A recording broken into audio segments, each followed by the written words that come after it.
بلوچستان میں دوسرے اضلاع سے اسٹوڈنٹ بیٹھ کے تعلیم حاصل کر رہے ہیں، یہ ہاسٹلوں میں بیٹھتے ہیں، ان کے لیے یہاں کیا مسائل درپیش ہے، آئیے پوچھتے ہیں انہی کی زبان میں۔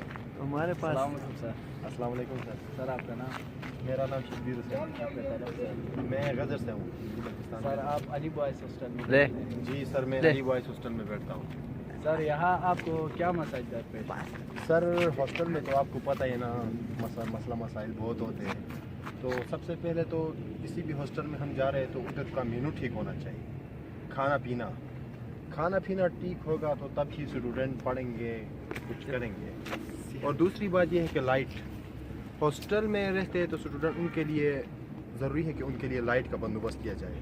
ایک تو ادھر گلگت سے آپ کو پتہ ہے سر 2 گھنٹہ لائٹ آتی ہے تو پورا دن لائٹ چلی جاتی ہے، اس لیے لائٹنگ کا مسئلہ ہے۔ اور مینو، ایک تو ادھر پینے کے لیے صاف پانی بھی نہیں ملتا ہے، تو ہم اپنی مدد آپ کے تحت ادھر سی ایم ایچ سے پانی لاتے ہیں اپنے پینے کے لیے۔ تو بس یہ مسئلہ مسائل ہے سر اسٹوڈنٹ کے لیے۔ تو ان پہ آپ کچھ آواز نہیں اٹھاتے ہو؟ آواز تو اٹھاتے ہیں سر، لیکن کچھ نہیں ہوتا ہے، بس کیا کرے اسٹوڈنٹ، کوئی کیا کہتا ہے کوئی کیا۔ ایک تو فی 6500 ادھر کہیں بھی ہاسٹلوں میں 6500 تو نہیں ہے، بہرحال یہ ہاسٹل ہمارے کالج کے لیے قریب ہوتا ہے تو ادھر بس مجبوری کا نام شکریہ ہے سر۔ چلو thank you sir. Thank you sir.